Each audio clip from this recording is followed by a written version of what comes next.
I enlisted when I was 17. I went into a career field where it was all men. So here I was, a 17-year-old girl coming into the shop, and needless to say, I pretty much shook it up.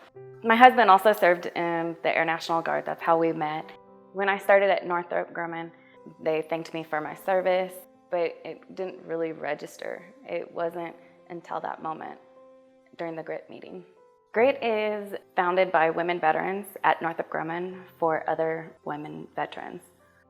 It's giving us women the support system that we need, that we don't really get anywhere else.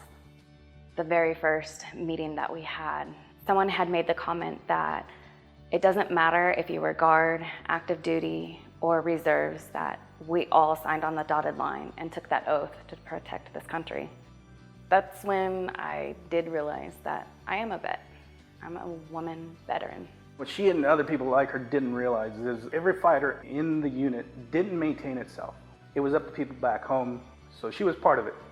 Whether she got deployed or not, everybody like her was part of it.